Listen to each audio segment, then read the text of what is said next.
Assalamu alaikum, fellow students. Today's lecture is our very first of the political science lecture series by Learn Actually. اور جو ہمارا پہلا lecture ہے that is about the greatest of all philosophers Plato. So let's get going without further ado. لیکن یہاں میں یہ add کرنا چاہوں گا کہ regarding the entire syllabus of C S S and P M S and what are the most important topics, اس کے لیے ہم علیحدہ سے ایک ویڈیو اپلوڈ کریں گے. تو this lecture is explicitly regarding Plato, اور جو پاس پیپرس میں پلیٹو کے ریگارڈنگ کویشچنز آئے ہیں وہ بھی اس میں ہم ڈسکس کریں گے، اور کس طرح کے کویشچنز پلیٹو کے متعلق پوچھے جا سکتے ہیں اس کو بھی ہم اس لیکچر میں ڈسکس کریں گے. And we will try to cover all the aspects for both the C S S and P M S. تو شروع کرتے ہیں. تو سب سے پہلی بات یہ ہے کہ پلیٹو جو ہیں وہ ایتھنز میں پیدا ہوئے تھے، اور ایتھنز جو ہے وہ یونان کا ایک شہر تھا. یعنی یونان اس وقت ایک ایریا کا نام تھا اور ایتھنز اس کا ایک شہر تھا. اور اس وقت یعنی افلاطون کے زمانے میں سٹی اسٹیٹس ہوا کرتی تھیں. یعنی جیسے آج کل ڈفرینٹ کنٹریز ہیں، پاکستان ہے، انڈیا ہے، South Africa, Australia, Canada, United States. تو تب کنٹریز نہیں ہوتے تھے، یعنی تب سٹی اسٹیٹس ہوا کرتی تھیں. جیسے ایتھنز ہے، ایتھنز کی اپنی ایک ریاست ہے، اپنی ایک حکومت تھی، اور وہ باقی کسی اور شہر کی حکومت کو جواب دہ نہیں تھی، یا کسی اپنے سے کسی بڑی حکومت کو وہ جواب دہ نہیں تھے. تو this is where Plato was born, اور انہوں نے اپنی ابتدائی تعلیم گھر پہ حاصل کی، اور بعد ازاں وہ اپنے جو ان کے ٹیچر ہیں سوکریٹیز، ان کے وہ اسٹوڈنٹ بن گئے. یعنی ان سے پھر انہوں نے پڑھنا شروع کیا. اور میرا خیال ہے ہم سبھی جانتے ہوں گے کہ سقراط کو ایگزیکیوٹ کیا گیا تھا زہر کا پیالہ دے کے. تو سقراط کی ایگزیکیوشن تک، یا ان کو سزائے موت دیے جانے تک، وہ ان کے طالب علم رہے تھے جو افلاطون ہیں. اچھا، افلاطون کی ایگزیکیوشن کے بعد ظاہر ہے ان پہ ایک برا وقت آیا افلاطون پہ جب سقراط کو ایگزیکیوٹ کیا گیا. تو اس کے بعد وہ ایتھنز کو انہوں نے چھوڑ دیا اور مختلف علاقوں کو انہوں نے وزٹ کیا، جس میں ہسٹوریکلی ور ٹولڈ کہ وہ اٹلی اور ایجپٹ گئے تھے. اور ایونچولی وہ وہاں سے واپس آئے اور ایک ادارہ قائم کیا ایتھنز کے اندر ہی، اور اس کا نام انہوں نے اکیڈمی رکھا. تو آج کل جو ورڈ اکیڈمی بہت زیادہ یوز ہوتا ہے، بیسکلی اس کا جو ایٹائمولوجی ہے بیسکلی وہ یہ ہے کہ جو افلاطون نے اپنا ادارہ بنایا تھا یا قائم کیا تھا، اس کا نام انہوں نے اکیڈمی رکھا تھا. اور یہ بہت ہی ایک مشہور میرے جو ہم سب نے دیکھا ہوگا. تو یہ کیا تھی؟ یہ دنیا کی سب سے پہلی یونیورسٹی تھی جو ایتھنز گریس میں بنی تھی، اور دنیا کے سب سے بڑے فلسفی افلاطون نے بنائی تھی. اور انہوں نے اپنی بقیہ زندگی یہیں پر گزار دی. کیا کیا یہاں پہ؟ ریڈنگ، رائٹنگ اور ٹیچنگ، جو کہ ایک استاد کرتا ہے. اور کتابیں انہوں نے 3 لکھی ہیں: ریپبلک، اسٹیٹسمین اور لاز. اچھا، اگر ہم انٹرنیٹ پہ سرچ کریں تو ان کی بہت ساری کتابیں آ جائیں گی. تو وہ ایکچولی بیسکلی ان کے ڈفرینٹ ڈائلاگز ہیں جن کو علیحدہ فارم میں بھی پبلش کیا گیا ہے، تاکہ جو ان کو یعنی اوور آل نہیں پڑھنا چاہتا، ان کی کسی خاص ڈائلاگ کو پڑھنا چاہتے، جیسے سمپوزیم ہے یا فائڈو ہے یا کریڈو ہے، تو وہ علیحدہ بک فارم میں بھی ملتی ہیں. لیکن اوور آل جو پلیٹو کے ورکس ہیں they are divided into 3 books: Republic, Statesman اور لاز. اچھا، تو اب ہم آگے دیکھتے ہیں کہ جو ہمارے ایگزامز ہیں سی ایس ایس اور پی ایم ایس دونوں کے، ان میں جو کویشچنز موسٹ لائکلی پوچھے جائیں گے پلیٹو سے ریلیٹڈ، وہ 3 ہیں. ایک تو یہ کہ ان کی تھیوری آف آئیڈیل اسٹیٹ کیا ہے، دوسرا ریپبلک کے بارے میں پوچھا جا سکتا ہے، اور تیسرا جو ہے وہ فلاسفر کنگ کے بارے میں. تو ایز وی موو along تو ہمیں یہ اندازہ ہوگا کہ تینوں جو یہ آسپیکٹس ہیں پلیٹو کے بارے میں یا اس کی تعلیمات کے بارے میں جو پوچھے جا سکتے ہیں، یہ سم ہاؤ انٹر ریلیٹڈ ہیں. تو جب ہم یہ چیپٹر پورا کریں گے، یعنی آج کا جو لیکچر ہے، تو ول سی کہ we have covered almost all the aspects of what will be asked in the exam انشاءاللہ. تو سب سے پہلے ہم اس کانٹیکسٹ کو ڈسکس کرتے ہیں کہ پلیٹو نے جو کچھ بھی لکھا اپنی زندگی میں وہ کیوں لکھا، یعنی why he wrote what he did. تو ہمیں یعنی ہسٹورینس بتاتے ہیں کہ دو فیکٹرز تھے، دو ڈیسائسو فیکٹرز جنہوں نے کمپیل کیا پلیٹو کو لکھنے پر. تو وہ کیا تھے، یا مطلب لکھنے پر بھی کمپیل کیا، اور پلیٹو کی جو ساری ایک فکر جو مرتب ہوئی ہے، یا فکر نے جو جنم لیا ہے، اس کے جو محرکات تھے وہ دو تھے. وہ کیا کیا تھے؟ پہلا تو جیسے کہ ہم نے ذکر کیا ہے کہ ایگزیکیوشن آف سوکریٹیز. یہ آپ دیکھ سکتے ہیں اس تصویر میں کہ انہیں زہر کا پیالہ دیا جا رہا ہے، لوگ انہیں روک رہے ہیں کہ وہ ایسا نہ کریں، لیکن وہ ہاتھ اوپر اٹھا کے یعنی اپنی حق پرستی کا اظہار کر رہے ہیں ایک طرح سے. This is one of the iconic images of Socrates execution. تو سقراط کا گناہ تھا کیا؟ سقراط کا گناہ یہ تھا کہ ایتھنز میں ڈائریکٹ ڈیموکریسی تھی. ڈائریکٹ ڈیموکریسی کا مطلب کیا ہے، and what how does it differ from simple democracy? وہ یہ ہے کہ فرض کیجیے ایتھنز میں 10,000 لوگ رہتے ہیں، یا 1,000 لوگ، ٹو میک اٹ سمپل.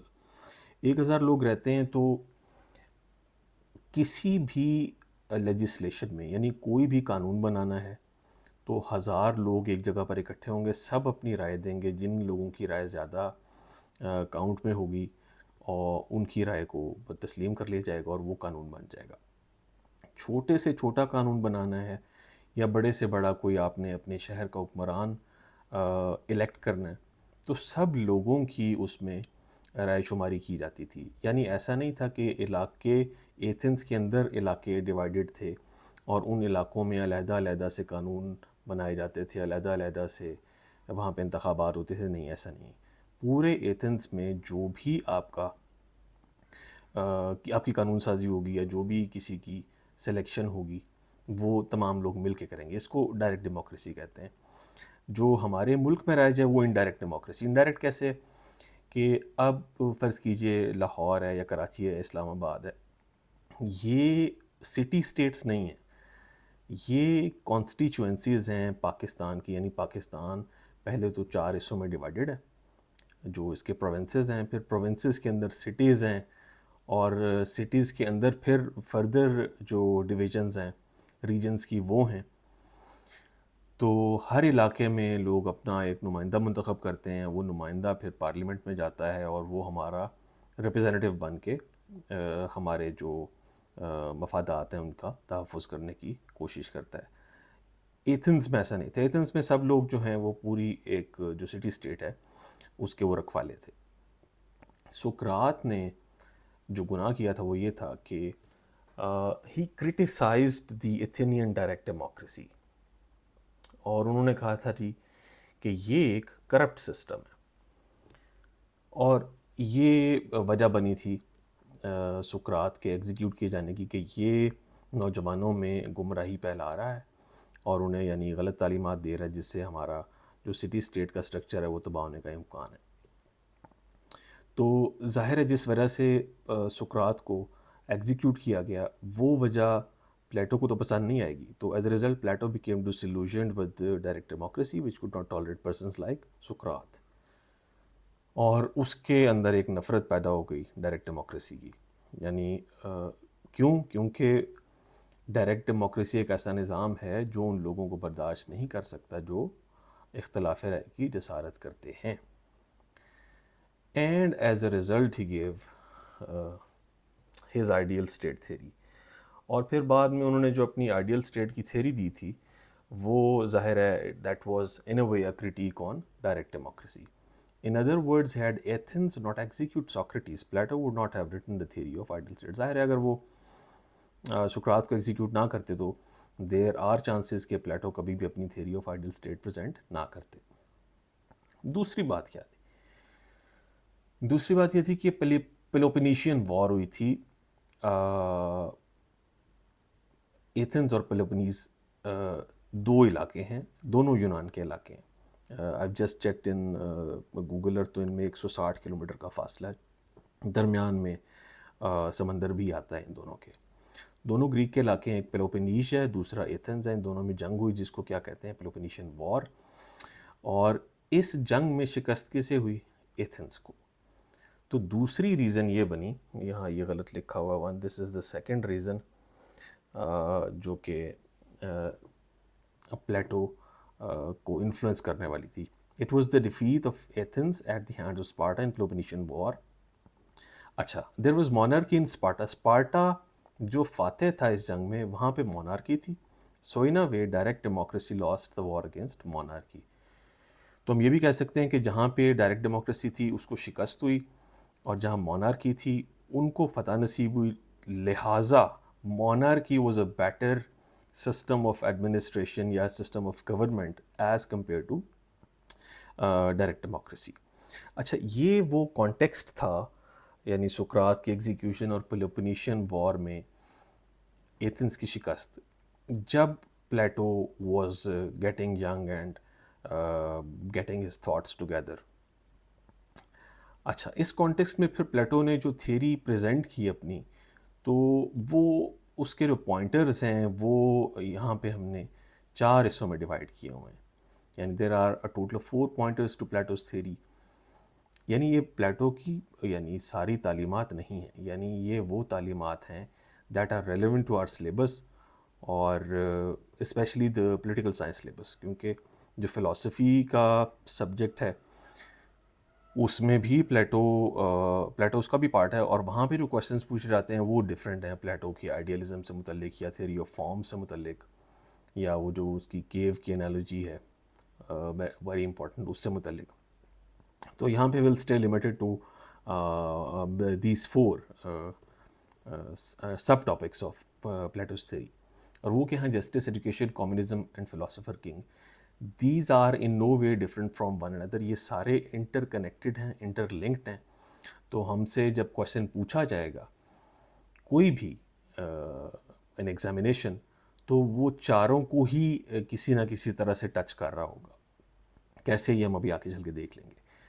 تو آئیڈیل اسٹیٹ کی تھیری جو ہے پلیٹو کی, وہ ہے مبنی کس پر ہے, Plato's theory of justice. The theory of ideal state is built upon the theory of justice. اچھا, this theory of justice states that human beings are motivated by their behaviors and